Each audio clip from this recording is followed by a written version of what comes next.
നമസ്കാരം. ഒരിക്കൽ കൂടി എന്റെ ചാനലിലേക്ക് നിങ്ങളേവരും ഞാൻ സ്വാഗതം ചെയ്യുകയാണ്. വീണ്ടും ഒരു പരീക്ഷക്കാലം വന്നണഞ്ഞിരിക്കുന്നു. 10ാം ക്ലാസ് 12ാം ക്ലാസ് പരീക്ഷകൾ ആരംഭിക്കാൻ ഇനി ഏതാനും ആഴ്ചകൾ മാത്രമേ ബാക്കിയുള്ളൂ. കുട്ടികളെ സംബന്ധിച്ചോളം അവർക്ക് ഇഷ്ടപ്പെട്ട കോഴ്സ് ലഭിക്കുവാൻ, അതുപോലെ മെച്ചപ്പെട്ട സ്ഥാപനം അഡ്മിഷൻ ലഭിക്കാനൊക്കെ മാർക്കാണല്ലോ പ്രധാനം. ഉയർന്ന മാർക്ക് ലഭിക്കണമെങ്കിൽ ഇനിയുള്ള കാലഘട്ടം, ആ സ്റ്റഡി പീരീഡ്, ഈ പരീക്ഷ വരെയുള്ള ദിവസങ്ങളിൽ എങ്ങനെ നമ്മൾ ചെലവഴിക്കുന്നു എന്നത് വളരെ ഇമ്പോർട്ടൻ്റ് ആണ്. നന്നായി പഠിക്കാനും പഠിച്ച കാര്യങ്ങൾ ഓർമ്മയിൽ സൂക്ഷിക്കാനും അതുപോലെ തന്നെ പരീക്ഷ സമയത്ത് അത് റീപ്രൊഡ്യൂസ് ചെയ്യാനും വേണ്ട ടിപ്സാണ് ഇന്ന് ഞാൻ നിങ്ങളുമായി ഷെയർ ചെയ്യാൻ ആഗ്രഹിക്കുന്നത്. ദീർഘകാലത്തെ അധ്യാപകൻ എന്നുള്ള പരിചയം, അതുപോലെ പരിശീലനം എന്നുള്ള പരിചയത്തിന്റെ അടിസ്ഥാനത്തിൽ, ആ അനുഭവ സമ്പത്തിന്റെ അടിസ്ഥാനത്തിൽ തയ്യാറാക്കിയിട്ടുള്ള വീഡിയോ. ഈ വീഡിയോ എന്ന് പറയുമ്പോൾ ഒന്നല്ല, പാർട്ട് 1 പാർട്ട് 2 2 വോളിയങ്ങളായിട്ടാണ് ഞാൻ ഇന്ന് ഈ പരീക്ഷ എങ്ങനെ ഒരുങ്ങണം എന്നതിനെക്കുറിച്ചുള്ള വീഡിയോ തയ്യാറാക്കിയിട്ടുള്ളത്. ഈ വീഡിയോ നിങ്ങൾക്ക് ഇഷ്ടപ്പെടുകയാണെങ്കിൽ ലൈക്ക് ചെയ്യുക, അതുപോലെ ഇതുവരെ സബ്സ്ക്രൈബ് ചെയ്തിട്ടില്ലെങ്കിൽ സബ്സ്ക്രൈബ് ചെയ്യുക, അതുപോലെ തന്നെ മറ്റു കുട്ടികൾ കൂടി ഉപകാരപ്പെടുവാനായിട്ട് എത്രയും വേഗം അതൊക്കെ ഒന്ന് ഷെയർ ചെയ്യുക എന്ന് മാത്രം പറഞ്ഞുകൊണ്ട് നമുക്ക് ആരംഭിക്കാം.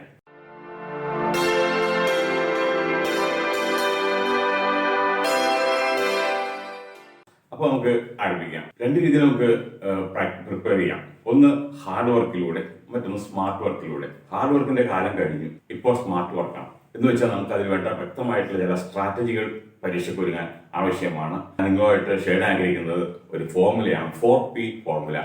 4P ഉണ്ട് അതിൽ: പ്ലാനിങ്, പ്രിപ്പറേഷൻ, പ്രാക്ടീസ്, പെർഫോമൻസ്. ഈ പെർഫോമൻസ് ആണ് പരീക്ഷ കാലത്ത് നിങ്ങളുടെ പെർഫോമൻസ് ആയിരിക്കും അത് നിങ്ങളുടെ മാർക്ക് നിശ്ചയിക്കുന്നത്. ആ പെർഫോമൻസ് എക്സലന്റ് ആവണമെന്നുണ്ടെങ്കിൽ പ്ലാനിങ് വേണം, വ്യക്തമായ പ്ലാനിങ് വേണം, വ്യക്തമായിട്ടുള്ള പ്രിപ്പറേഷൻ വേണം, ഇഫക്റ്റീവായ പ്രിപ്പറേഷൻ ആവശ്യമാണ്, അതുപോലെ പ്രാക്ടീസ് ആവശ്യമാണ്. നമുക്ക് 1 by 1 ആയിട്ട് നമുക്കിവിടെ ഒന്ന് ഞാൻ നിങ്ങളോട് ഷെയർ ചെയ്യാം. എന്താണ് പ്ലാനിങ് എന്ന് നമുക്ക് നോക്കാം. പ്ലാനിങ് എന്ന് പറഞ്ഞാൽ ഇത്രേ ഉള്ളൂ: ഓരോ സബ്ജക്ട്സിന്റെയും പുസ്തകങ്ങൾ, ആ പുസ്തകങ്ങളുടെ നോട്ട്സ്, സ്കൂളിലെ നോട്ട്, ക്ലാസ് നോട്ട്സ്, ഗൈഡ് എന്തൊക്കെയുണ്ടോ അതെല്ലാം എടുത്തു വയ്ക്കുക. അതുപോലെ ഓരോ സബ്ജക്ട്സിന്റെയും ക്വസ്റ്റ്യൻ പേപ്പർ കൂടി ഇങ്ങനെ എടുത്തു വയ്ക്കുക. അങ്ങനെ സബ്ജക്ട് വൈസ് ആയിട്ട് എല്ലാം കണ്ടെത്തുക. ഏതെങ്കിലും ദിവസങ്ങളിൽ നിങ്ങൾക്ക് പരീക്ഷയ്ക്ക് ക്ലാസ് നഷ്ടപ്പെട്ടിട്ടുണ്ടെങ്കിൽ ആ ദിവസത്തെ നോട്ട്സ് എല്ലാം നിങ്ങൾ എടുത്തു വെച്ചിരിക്കണം. അപ്പോൾ അങ്ങനെ ഇതാണ് ആദ്യം ചെയ്യേണ്ടത്: ടെക്സ്റ്റ് ബുക്സ്, നോട്ട്സ്, അതുപോലെ പ്രീവിയസ് ക്വസ്റ്റ്യൻ പേപ്പേഴ്സ്, ഇതെല്ലാം സബ്ജക്ട് വൈസ് ആയിട്ട്, ടോപ്പിക് വൈസ് ആയിട്ട്, സബ്ജക്ട് വൈസ് ആയിട്ട് വെക്കുക. മറ്റൊന്ന്, നമുക്ക് നല്ലൊരു റൂം പഠിക്കാൻ ആവശ്യമാണ്.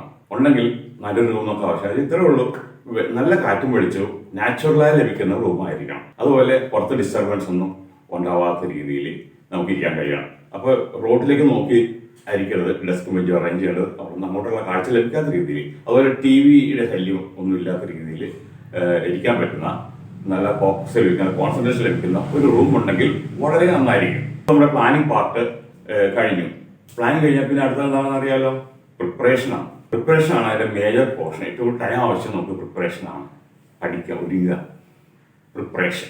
അതായത് നമുക്കൊരു ഫോർമുലയുണ്ട്: റീഡ്, റിവൈസ്, റീകളക്ട്. വായിക്കുക, വായിച്ച ഭാഗങ്ങൾ വീണ്ടും വായിക്കുക, റിവൈസ് ചെയ്യാന്ന് പറയും. റിവൈസ് ചെയ്യുക. മറ്റൊന്ന്, പഠിച്ചതൊക്കെ ഓർത്തെടുക്കാൻ ശ്രമിക്കുക, റീകളക്ടിങ്. ഓരോ പാർട്ടും നമുക്ക് ഇമ്പോർട്ടൻ്റ് ആണ്. വായിക്കുക എന്ന് വെച്ചാൽ, ഈ വായിക്കുന്നതിനൊക്കെ മുമ്പായിട്ട് നമുക്ക് ചെയ്യേണ്ട ഒരു കാര്യമുണ്ട്. നമുക്ക് ഒരു ഇഫക്റ്റീവ് ടൈം മാനേജ്മെന്റ് ആവശ്യം ഞാൻ പറഞ്ഞല്ലോ. ഇഫക്റ്റീവ് ടൈം മാനേജ്മെന്റിന് നല്ല ഇഫക്റ്റീവ് ആയിട്ടുള്ള ഒരു ടൈം ടേബിൾ തയ്യാറാക്കണം. ആ ടൈം ടേബിളിൽ ഉറങ്ങാനുള്ള സമയം വേണം, പഠിക്കാനുള്ള സമയവും വ്യായാമത്തിനുള്ള സമയവും എല്ലാം നമുക്ക് അതിൽ ഉൾപ്പെടുത്താൻ കഴിയണം. ഉറങ്ങാത്ത സമയം വേണം. ഒരു 7 മണിക്കൂർ ഉറങ്ങിയാൽ മതിയാവും. 7 മണിക്കൂർ അതിനുവേണ്ടി മാറ്റി വയ്ക്കുക. ബാക്കിയുള്ള സമയങ്ങളിൽ കുറെ കളിക്കാനും കുറച്ച് ഉറങ്ങാനും എല്ലാ സമയം വേണമല്ലോ. അപ്പോൾ ടൈം ടേബിൾ എന്നുള്ള സ്കൂൾ ടൈം ടേബിൾ പോലെ തന്നെ ഇവിടെയും വ്യത്യസ്തമായ സബ്ജക്ട്സ് അതിൽ ഉൾപ്പെടുത്താം. ഭാഷ, ഹിന്ദി, ഇംഗ്ലീഷ്, മാത്സ്, അങ്ങനെ ഓരോരോ പീരീഡ് തിരിച്ച് നമുക്ക് ആക്കാം. ഓരോ പീരീഡിനും ഓരോ മണിക്കൂർ വെച്ച് മാറ്റിവെക്കുക. ആ രീതിയിലുള്ള ടൈം ടേബിൾ. സ്കൂളിൽ ടൈം ടേബിൾ 10 മണിക്ക് ആരംഭിക്കുന്നെങ്കിൽ, അല്ലെങ്കിൽ 9 മണിക്കാണെങ്കിൽ, ഇവിടെ നമുക്ക് അതിരാവിലെ തന്നെ എഴുന്നേക്കാം. എഴുന്നേറ്റ് പഠിക്കാൻ തുടങ്ങാമല്ലോ. ഒരു 5 മണിക്ക് എഴുന്നേക്കുന്നത് 5:30 മണിക്ക് നമുക്ക് നമ്മുടെ പ്രിപ്പറേഷൻ ആരംഭിക്കാവുന്നുള്ളൂ. വെറുതെ വായിച്ചു പോയിട്ട് കാര്യമില്ല. വായനയ്ക്കൊപ്പം ഇമ്പോർട്ടന്റ് പോയിന്റ്സ്, ഫോർമുല, ഇതൊക്കെ സബ്ജക്ട് വൈസ് ആയി കുറിച്ചുകൊണ്ടിരിക്കണം.